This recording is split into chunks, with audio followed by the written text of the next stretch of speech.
চিন্তা আৰু প্ৰত্যেকটো জাতি জনগোষ্ঠীক সমানভাৱে আগুৱাই লৈ যোৱাৰ যিটো প্ৰয়াস তাৰ বাবে আচলতে আজি এনেধৰণৰ অসম্ভৱ কামবিলাকো সম্ভৱপৰ হৈছে।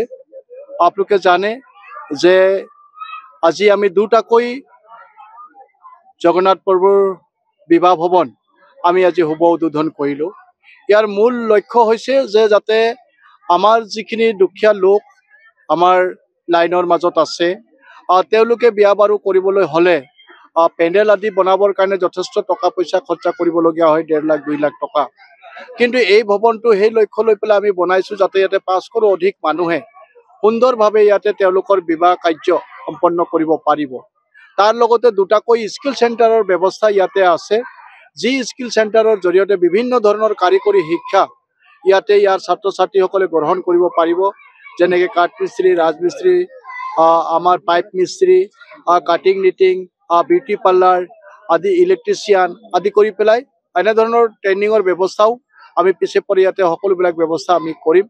আৰু তাৰ লগতে ইয়াতে যিহেতু বিবাহ কাৰ্য সম্পন্ন হ'ব, তাৰ লগতে বিভিন্ন ধৰণৰ কৰ্মশালাবিলাক ইয়াতে আয়োজন কৰিব পাৰিব।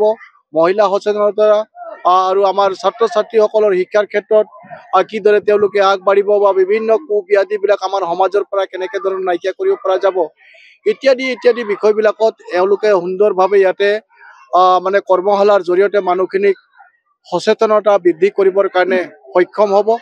মই আজি অসম সাহিত্য ছাত্ৰ সন্থা, অসম চাহ মজদুৰ সংঘ কৰি পেলাই আদি কৰি যিবিলাক সামাজিক অনুষ্ঠান আছে সকলোকে আচলতে মই আজি এই ভৱনটো আগবঢ়াই থৈ গৈছোঁ, যাতে এওঁলোকে আমাৰ সমাজ নিৰ্মাণ কৰাৰ ক্ষেত্ৰতো এই ভৱনটোক সুন্দৰভাৱে তেওঁলোকে ব্যৱহাৰ কৰি পেলাই আমাৰ এটা সুন্দৰ পৰিৱেশ দিব পাৰে।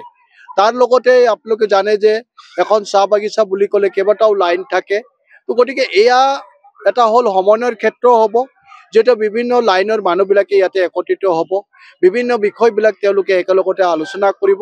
তো গতিকে নিশ্চিতভাৱে মই আশা কৰিছোঁ এটা সমন্বয়ৰ এনাৰ্জিৰ দ্বাৰা নিশ্চয় এইখন ভৱনে নীৰৱভাৱে তেওঁ দায়িত্ব পালন কৰি পেলাই আমাৰ সমন্বয়ৰ এনাৰ্জিৰ দ্বাৰা শক্তিশালী কৰি তুলিব।